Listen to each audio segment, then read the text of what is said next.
ദൈവതിരുനാമത്തിന് മഹത്വമുണ്ടാവട്ടെ. Bible reading പ്രോഗ്രാമിൽ സംബന്ധിക്കുന്ന എല്ലാവർക്കും എൻ്റെ സ്നേഹവന്ദനം. വിശുദ്ധ മത്തായിയുടെ സുവിശേഷം 4-ാം അധ്യായത്തിൻ്റെ 1 മുതൽ 11 വരെയുള്ള വാക്യങ്ങൾ കർത്താവ് നേരിടുന്നതായ പരീക്ഷകളെക്കുറിച്ചാണ് നമ്മൾ ചിന്തിച്ചുകൊണ്ടിരിക്കുന്നത്.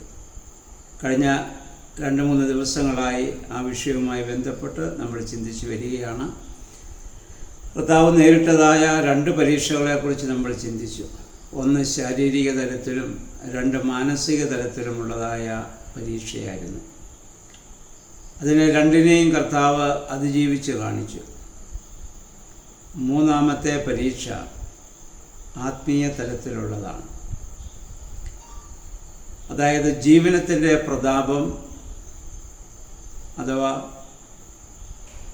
ജ്ഞാനം പ്രാപിപ്പാൻ കാമ്യമെന്ന സ്ത്രീയെ മോഹിപ്പിച്ചത്. അതാണ് യോഹന്നാൻ ശ്ലീഹ പറഞ്ഞ ജീവനത്തിൻ്റെ പ്രതാപമെന്ന്. ആദ്യത്തെ 2 പരീക്ഷകളെയും അതിജീവിക്കാൻ സാധിക്കുന്ന മനുഷ്യനും 3-ാമത്തെ പരീക്ഷയിൽ വീണു പോകാനാണ് സാധ്യത. പിശാച് നമ്മുടെ കർത്താവിനെ കൂട്ടിക്കൊണ്ട് ഉയർന്ന ഒരു മലയിൽ ചെന്നിട്ട് ലോകത്തിലുള്ള സകല രാജ്യങ്ങളെയും അതിൻ്റെ സൗഭാഗ്യങ്ങളെയും കാട്ടിയിട്ട് വീണ് എന്നെ നമസ്കരിച്ചാൽ ഞാനിതെല്ലാം നിനക്ക് തരാമെന്ന് പറയുന്നു. വീണ് എന്നെ നമസ്കരിക്കുക എന്ന് പറഞ്ഞാൽ ആരാധിക്കുക എന്നാണ് അർത്ഥം. പിശാച് യേശുവിനോട് പറയുന്നു, ലോകത്തിലുള്ളതായ സകല മഹത്വവും സകല രാജ്യവും എൻ്റെ കയ്യിലാണ്. യേശുവിന് വേണമെങ്കിൽ പറയാമായിരുന്നു, അതൊന്നും നിൻ്റേതല്ല, ഇതൊക്കെ എൻ്റെ പിതാവ് സൃഷ്ടിച്ചതാണ്. ഇത് ഇല്ലായ്മയിൽ നിന്ന് പിതാവായ ദൈവം സൃഷ്ടിച്ചതാണ് ഈ ഭൂമി മുഴുവനും. പക്ഷേ പിശാച് പറഞ്ഞതിൽ കാര്യമുണ്ട്. മനുഷ്യൻ എന്ന പാപത്തിന് വിധേയപ്പെട്ടോ അന്ന് മുതൽ മനുഷ്യനുള്ളതെല്ലാം പിശാചിൻ്റേതായി മാറിയിട്ടുണ്ട്. അതുകൊണ്ടാണ് പിശാച് യേശുവിനോട് പറയുന്നത്, നീ എന്നെ നമസ്കരിച്ചാൽ ഇതൊക്കെയും ഞാൻ നിനക്ക് തരാമെന്ന്. പ്രിയമുള്ളവരെ, നമ്മൾ മനസ്സിലാക്കണം, ഈ പരീക്ഷണത്തെ അതിജീവിക്കുകയാണ് ഏറ്റവും പ്രയാസം. കാരണം സമ്പത്ത് വേണ്ടാത്തത് ആർക്കാണ്? അധികാരം വേണ്ടാത്തത് ആർക്കാണ്?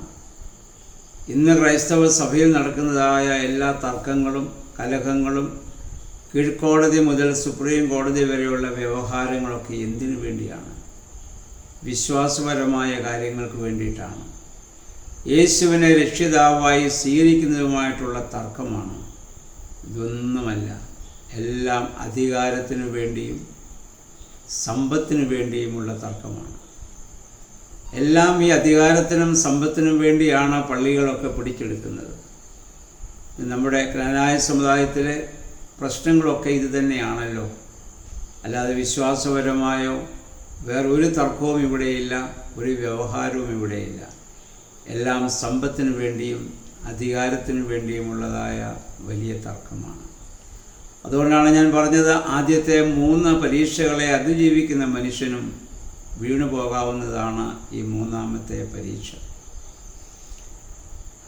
അപ്പോൾ കർത്താവ് എന്താണ് പിശാചിനോട് പറഞ്ഞത്?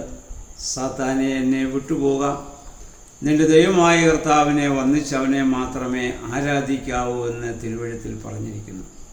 ആവർത്തന പുസ്തകം 6-ാം അധ്യായം 13-14 വാക്യങ്ങൾ യേശു പിശാചിനോട് പറഞ്ഞു. പ്രിയമുള്ളവരെ, നമ്മുടെ കർത്താവ് സമ്പത്തിനെക്കുറിച്ച് നമ്മുടെ കർത്താവിന് വ്യക്തമായ കാഴ്ചപ്പാടുണ്ടായിരുന്നത്. എങ്ങനെ നമ്മൾ കൈകാര്യം, അതിനോടുള്ള വിശ്വാസികളുടെ മനോഭാവം എന്തായിരിക്കും കർത്താവ് വ്യക്തമായി പഠിപ്പിച്ചിട്ടുണ്ട്. കർത്താവിൻ്റെ ആകെയുള്ള പ്രസംഗങ്ങളിൽ 6-ൽ-1 ഈ ധനകൈകാര്യവുമായി അല്ലെങ്കിൽ ധനം കൈകാര്യം ചെയ്യുന്ന വിഷയവുമായിട്ടാണെന്ന് വേദപണ്ഡിതന്മാർ അഭിപ്രായപ്പെട്ടിട്ടുണ്ട്.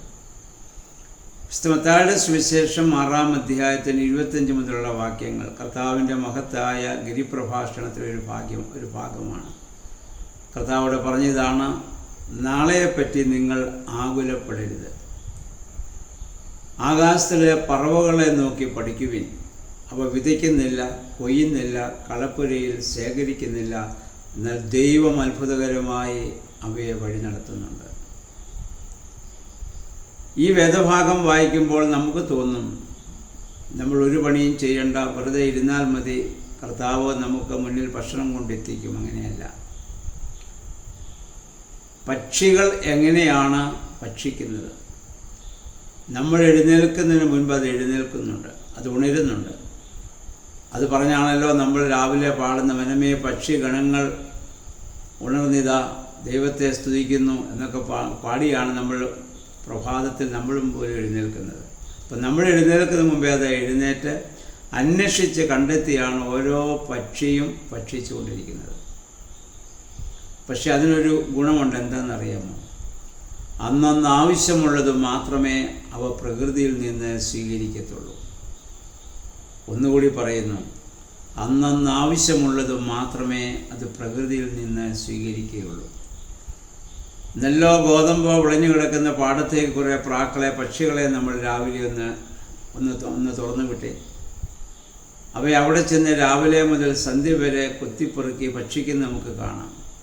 സന്ധ്യയാകുമ്പോൾ എന്തു ചെയ്യും? എൻ്റെ ദൈവമേ, ഇവിടെ എല്ലാം നെല്ല് വിളഞ്ഞു കിടക്കുകയാണ്, നാളെ വരുമ്പോൾ ഇവിടുത്തെ എനിക്കിത് ലഭിക്കുമോ എന്ന് അറിഞ്ഞുകൂടാ. മറ്റു പക്ഷികൾ കൊത്തിക്കൊണ്ടു പോകും, അതുകൊണ്ട് ഞാനിന്ന് കൂട്ടിൽ പോകുന്നില്ല, ഈ കണ്ടത്തിൻ്റെ വരമ്പിലിരുന്ന് ഉറങ്ങാൻ പോവുകയാണെന്ന് ഏതെങ്കിലും പക്ഷികൾ അങ്ങനെ ചിന്തിക്കുമോ? അങ്ങനെ പ്രവർത്തിക്കുമോ? ഇനി ഇവിടെ എന്തോരം ഭക്ഷണം മിച്ചം കിടന്നാലും അതൊന്നും അവയ്ക്ക് പ്രശ്നമല്ല. ഇന്ന് അവ ഭക്ഷിച്ചു തൃപ്തമായി അവ അവയുടെ കൂട്ടിലേക്ക് പറന്നുപോയി അവിടെ വിശ്രമിക്കും. പിറ്റേ ദിവസം ഇവിടെ വരും. കാരണം തലേ ദിവസം ഭക്ഷിച്ച സ്ഥലം അവയ്ക്ക് ഓർമ്മയുണ്ട്, അനുഭവമുണ്ട്. അവിടെ വരും. ഇവിടെ ഉണ്ടെങ്കിൽ അത് ഭക്ഷിക്കും, ഇല്ലെങ്കിൽ അത് അടുത്ത സ്ഥലത്ത് പോകും. ദൈവം അവിടെ അവയ്ക്ക് വേണ്ടി കരുതി വെച്ചിട്ടുണ്ടാകും. മനസ്സിലായില്ലേ? അതാ കർത്താവ് പറഞ്ഞത്, പക്ഷിയെ നോക്കി നിങ്ങൾ പഠിക്കുമേ.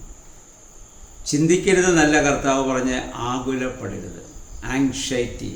ഭാവിയെപ്പറ്റി ചിന്തിക്കാൻ കഴിവുള്ളവൻ മനുഷ്യൻ മാത്രമാണ്. ചിന്തിക്കണം. അമിതമായി പണം നമ്മൾ ദൂർത്തടിക്കാനും പാടില്ല. പക്ഷേ ആകുല ചിന്ത ഭാവിയെപ്പറ്റി നമുക്ക് ആവശ്യമില്ല. കാരണം പക്ഷികളെല്ലാം തങ്ങളുടെ ജീവിതം ദൈവകരങ്ങളിൽ പൂർണ്ണമായി അവ സമർപ്പിച്ചിരിക്കുന്നു. അപ്പം അതുകൊണ്ട് പക്ഷിയെപ്പോലെ ആകുവാൻ കർത്താവ് നമ്മളോട് ആഹ്വാനം ചെയ്യുന്നു. നാളെയെപ്പറ്റി ആകുലപ്പെടേണ്ട കാര്യമില്ല. നാളത്തെ ദിവസം എൻ്റേതല്ല. അതുകൊണ്ട് ആ അധ്യായത്തിൻ്റെ 6-ാം അധ്യായത്തിൻ്റെ ആ പാരഗ്രാഫിൻ്റെ അവസാനം യേശു പറയുന്നു, അന്നന്നത്തെ ദോഷം അന്നന്ന് അനുഭവിച്ചാൽ മതി. ഇന്നത്തെ സന്തോഷവും ഇന്നത്തെ ദുഃഖവും ഇന്ന് അനുഭവിക്കുക. നാളെയെക്കുറിച്ചുള്ള ദുഃഖമോ നാളെയെക്കുറിച്ചുള്ള അതൊന്നും ഞാൻ ഇന്ന് ആകുലപ്പെടേണ്ടതായ കാര്യമില്ല. കാരണം നാളത്തെ ദിവസം എൻ്റേതല്ല, ദൈവം തന്നെങ്കിൽ മാത്രമേ ഉള്ളൂ.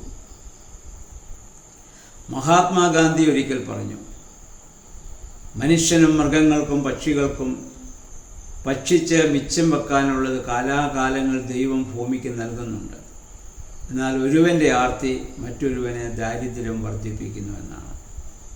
അത് ഒരുവൻ്റെ ആർത്തി മറ്റൊരുവന് ദാരിദ്ര്യം വർദ്ധിപ്പിക്കുന്നു. ഒരു രാജ്യത്തിൻ്റെ ആർത്തി മറ്റു രാജ്യങ്ങളെ പട്ടിണിയിലേക്ക് കൊണ്ടുപോകുന്നു. ദൈവം ജീവൻ നൽകിയിട്ടുള്ള സകല ജീവജാലങ്ങൾക്കും മനുഷ്യനും കാലാകാലങ്ങളിൽ ഭക്ഷിച്ച് മിച്ചം വെക്കാനുള്ളത് ദൈവം സമൃദ്ധമായി ലോകത്തിന് കൊടുക്കുന്നുണ്ട്. ദൈവം അത് കൊടുത്തുകൊണ്ടിരിക്കും. അത് ഏതെങ്കിലും രാജ്യത്തിനോ വ്യക്തിക്കോ ദൈവം കൂടുതൽ നൽകുന്നെങ്കിൽ അത് ഡിസ്ട്രിബ്യൂട്ട് ചെയ്യാനാണ് ദൈവം കൊടുക്കുന്നത്. അതാണ് മഹാത്മാഗാന്ധി പറഞ്ഞത്, ഈക്വലായി ഡിസ്ട്രിബ്യൂട്ട് ചെയ്യുമെങ്കിൽ, വിതരണം ചെയ്യുമെങ്കിൽ ഭൂമിയിൽ ദരിദ്രന്മാരുണ്ടാവുകയില്ല. ഇത് നമ്മൾ മനസ്സിലാക്കുക. കർത്താവിന് ആ സമ്പത്തിനെക്കുറിച്ചുള്ള വ്യക്തമായ കാഴ്ചപ്പാടാണ്.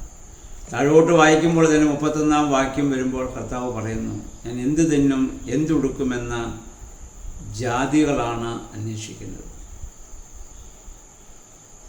ഇന്ന് ജാതികളെന്ന് പറഞ്ഞാൽ ദൈവത്തിൽ വിശ്വാസമില്ലാത്തവരാണ് അപ്രകാരം ചെയ്യുന്നത്. എന്നാൽ നിങ്ങൾ യാചിക്കുന്നതിന് മുൻപ് നിങ്ങളുടെ ആവശ്യമെന്തെന്ന് സ്വർഗസ്ഥനായ പിതാവ് അറിയുന്നു. അതുകൊണ്ട് മുന്നമേ അവൻ്റെ രാജ്യവും നീതിയും അന്വേഷിപ്പിൻ, അതോടൊപ്പം സകലവും ദൈവം നിങ്ങൾക്ക് നൽകിക്കൊള്ളും. രാജ്യവും നീതിയും എന്ന് പറഞ്ഞാൽ ദൈവത്തെ അന്വേഷിപ്പിൻ, അതോടൊപ്പം നമുക്ക് ആവശ്യമുള്ളതൊക്കെ ദൈവം നമുക്ക് തന്നുകൊള്ളും. നമുക്ക് ആകുല ചിന്തയുടെ ആവശ്യമില്ല എന്നാണ് കർത്താവ് പറഞ്ഞതിൻ്റെ അർത്ഥം.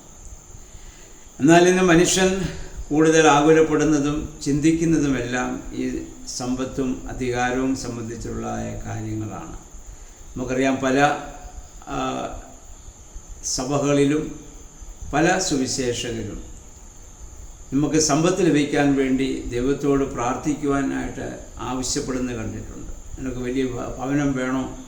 ആ ഭവനം എന്ന വിഷയം വെച്ച് നീ പ്രാർത്ഥിക്കുക. നിനക്ക് വലിയ വാഹനം വേണോ? വാഹനം മനസ്സിൽ കണ്ട് നീ പ്രാർത്ഥിക്കുക. നമുക്ക് ഭവനവും വാഹനവും ഒക്കെ ആവശ്യമാണ്. പക്ഷെ നമ്മൾ ദൈവത്തെ അന്വേഷിക്കുമ്പോൾ അതോടൊപ്പം സകലവും ദൈവം നമുക്ക് നൽകിക്കൊള്ളും. അതിനുവേണ്ടി നമ്മൾ പ്രാർത്ഥിക്കേണ്ട കാര്യമില്ല. ദൈവത്തെ അന്വേഷിച്ചാൽ മതി എന്നുള്ളതാണ്. ഞാൻ ഉദാഹരണം പറയാം. നമ്മുടെ മക്കൾക്ക് നമ്മൾ ഭക്ഷണം നൽകുന്നു. നമ്മുടെ മക്കൾ ഏതെങ്കിലും ഒരു കുഞ്ഞ് രാവിലെ എഴുന്നേറ്റ്, അമ്മേ എനിക്കൊരു ദോശ തരാമോ, അമ്മേ എനിക്കൊരു ചായ തരാമോ, പാല് തരാമോ എന്ന് ചോദിച്ചിട്ടാണോ നമ്മൾ അവർക്ക് ഭക്ഷണം കൊടുക്കുന്നത്? ആണോ? ഒരിക്കലുമല്ല. അവർ ചോദിക്കുന്നതിന് മുൻപേ തലേ ദിവസം തന്നെ നമ്മൾ അവർക്ക് വേണ്ടി കരുതി വയ്ക്കുകയാണ്. കാരണം നമുക്കറിയാം അവരുടെ ആവശ്യം എന്തെന്ന് നമുക്കറിയാം. അതാണ്. അപ്പോൾ അതുകൊണ്ട് നമ്മൾ അങ്ങനെ നമ്മുടെ മക്കളെക്കുറിച്ച് ചിന്തിക്കുന്നെങ്കിൽ, പെറ്റതള്ള മറന്നാൽ പോലും ഞാൻ മറക്കുകയില്ല എന്ന് വാഗ്ദത്തം ചെയ്ത കർത്താവ് നമ്മെക്കുറിച്ച് എത്രമാത്രം കരുതുമെന്നുള്ള ഒരു ബോധ്യവും വിശ്വാസവും നമുക്ക് ഉണ്ടായിരിക്കേണ്ടതാണ്. അപ്പോൾ ദൈവത്തിന് പൂർണ്ണമായി സമർപ്പിക്കുക എന്നുള്ളതാണ് നമുക്ക് ആവശ്യമായിട്ടുള്ളത്.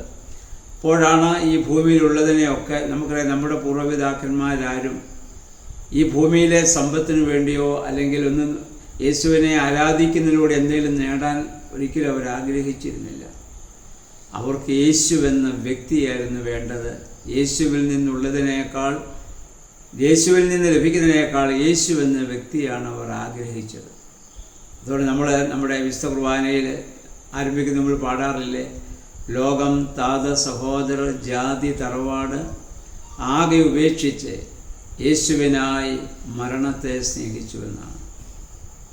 ഇന്ന് ആദിമ ക്രൈസ്തവൻ യേശുവിൻ്റെ നാമത്തിൽ എന്തെല്ലാം വേണ്ടെന്ന് വെച്ചോ, അതൊക്കെ ആധുനിക ക്രൈസ്തവൻ അതേ യേശുവിൻ്റെ നാമത്തിൽ നേടിയെടുക്കുവാൻ വേണ്ടി ശ്രമിക്കുകയാണ്. ആദിമ ക്രൈസ്തവൻ യേശുവിൻ്റെ നാമത്തിൽ ഇന്ന് ഭൗതികമായതൊക്കെ വേണ്ടെന്ന് വെച്ചെങ്കിൽ, ആധുനിക ക്രൈസ്തവൻ അതേ യേശുവിൻ്റെ നാമത്തിൽ ഭൗതികമായതൊക്കെ നേടിയെടുക്കാൻ വേണ്ടിയാണ് ആരാധിക്കുന്നതും പ്രാർത്ഥിക്കുന്നതും എന്ന ഒരവസ്ഥയിലേക്ക് ഇന്ന് മാറിപ്പോയിരിക്കുകയാണ്. ഇവിടെ നമ്മളേറെ ചിന്തിക്കണം. അതുകൊണ്ട് കർത്താവ് പറഞ്ഞു, പുഴുവും തുരുമ്പും നശിപ്പിക്കുന്ന ഈ രാജ്യത്തല്ല നിങ്ങളുടെ സമ്പാദ്യം ഉണ്ടാവേണ്ടത്, അതൊന്നും നശിപ്പിക്കാത്ത സ്വർഗരാജ്യത്തിൽ നിങ്ങളുടെ നിക്ഷേപമുണ്ടാകട്ടെ. നിങ്ങളുടെ നിക്ഷേപം എവിടെയായിരിക്കുമോ അവിടെയായിരിക്കും നിങ്ങളുടെ ഹൃദയമെന്നാണ് കർത്താവ് പറഞ്ഞത്. അതുകൊണ്ട് പ്രിയമുള്ളവരെ, നമുക്ക് കർത്താവിൽ പൂർണ്ണമായി ആശ്രയിച്ചുകൊണ്ട് ജീവിക്കാം. നമ്മുടെ എല്ലാ സമ്പത്തും യേശുവാണെന്ന് പറയാൻ നമുക്ക് ഇടയായിട്ട് തീരണം. അതുകൊണ്ട് കർത്താവ് അതിജീവിച്ച ഈ 3 പ്രലോഭനങ്ങളെ നമ്മുടെ ജീവിതത്തിൽ അനുനിമിഷം ഈ പ്രലോഭനങ്ങളെ നമുക്ക് നേരിടേണ്ടി വരും. പൗലോസ്ലീഹ പറഞ്ഞ ജഡം, ലോകം, പിശാച് ഇവ 3നോടുമുള്ള പോരാട്ട സഭയിൽ നമ്മൾ ജീവിക്കുന്നവരാണ്. അതുകൊണ്ട് ഈ രീതിയിൽ അതിനെ അതിജീവിക്കാൻ നമുക്ക് സാധിക്കട്ടെ. അതുകൊണ്ടാണല്ലോ കർത്താവ് ഇസ്രായേൽ ജനത്തിൻ്റെ മരുഭൂമി യാത്രയിൽ അപ്പമില്ലാതെ ഒക്കെ അവർ വിഷമിച്ചപ്പോൾ മന്ന കൊടുത്തിട്ട് അവരൊരു കണ്ടീഷൻ പറഞ്ഞു, അന്നന്ന് ആവശ്യമുള്ള മന്ന മാത്രമേ പെറുക്കാവൂ, നാളത്തേക്കുള്ളത് നീ പെറുക്കാൻ പാടില്ല. കാരണം കർത്താവ് പറഞ്ഞതിൻ്റെ അർത്ഥം, നാളത്തെ ഭക്ഷണം നിൻ്റെ തോളിൽ നിന്ന് നിനക്കൊരു ഭാരമാവേണ്ട. ഇംഗ്ലീഷ് ഭാഷയിൽ ഒരു ചൊല്ലുണ്ട്, less luggage more comfort. Luggage എത്ര കുറവായിരിക്കുമോ യാത്ര അത്രയും സുഖമായിരിക്കും. നമുക്കറിയാം, നമ്മൾ വന്നപ്പോൾ ഭൂമിയിലേക്കൊന്നും കൊണ്ടുവന്നില്ല, പോകുമ്പോൾ നമുക്കൊന്നും കൊണ്ടുപോകാനാവില്ല. അതുകൊണ്ട് പ്രാർത്ഥനയിലും കർത്താവ് പ്രാർത്ഥിക്കാൻ പഠിപ്പിച്ചപ്പോൾ സ്ത്രീഹന്മാരെ പഠിപ്പിച്ചു, ഞങ്ങൾക്ക് ആവശ്യമുള്ള അപ്പം ഇന്ന് ഞങ്ങൾക്ക് തരണമേ, ആവശ്യമുള്ള അപ്പം ഇന്ന് ഞങ്ങൾക്ക് തരണമേ എന്ന് പറഞ്ഞാൽ നാളത്തെ അപ്പത്തിന് വേണ്ടി പ്രാർത്ഥനയില്ല. കാരണം നാളത്തെ ദിവസം എൻ്റേതല്ല. കർത്താവ് പറഞ്ഞു, അന്നന്നത്തെ ദോഷം അന്നന്ന് അനുഭവിച്ചാൽ മതി. നാളത്തെ ദോഷവും നാളത്തെ ദുഃഖവും നാളത്തെ ഭാരവും ഞാൻ ഇന്നേ എൻ്റെ തോളിലെടുത്ത് വെക്കേണ്ട കാര്യമില്ല. അത് നാളത്തെ ദിവസം ദൈവം എന്നെ ഈ ഭൂമിയിൽ നിലനിർത്തുന്നെങ്കിൽ എനിക്ക് ആവശ്യമുള്ളത് തരുവാൻ എൻ്റെ കർത്താവിന് കഴിവുണ്ട്. ആ വലിയ വിശ്വാസത്തോടെ ദൈവത്തിന് പൂർണ്ണമായി സമർപ്പിച്ച് നമ്മുടെ കർത്താവ് ഈ 3 പരീക്ഷകളെ അതിജീവിച്ച് കാണിച്ചു. എന്തിന് നമ്മൾ ഈ 3 പരീക്ഷകളെ, പ്രലോഭനങ്ങളെ അതിജീവിക്കണം? അങ്ങനെ പ്രാർത്ഥനയാലും ഉപവാസത്താലും വേദപുസ്തക വായനയാലും അതിൻ്റെ ധ്യാനത്താലും ഈ പ്രലോഭനങ്ങളെ അതിജീവിക്കാൻ സർവശക്തനായ ദൈവം എല്ലാ അനുഗ്രഹങ്ങളും നൽകട്ടെ എന്ന് പ്രാർത്ഥിക്കുന്നു. വേദഭാഗം നിങ്ങൾ വീണ്ടും വീണ്ടും ആവർത്തിച്ച് വായിക്കുകയും നമ്മുടെ ജീവിതവുമായി അതിനെ ബന്ധപ്പെടുത്തി ചിന്തിക്കുകയും ചെയ്യണമെന്ന് വിനീതമായി അഭ്യർത്ഥിച്ചുകൊണ്ട് ഞാൻ എൻ്റെ വാക്കുകളെ ഉപസംഹരിക്കുന്നു. ദൈവനാമം മഹത്വപ്പെടും.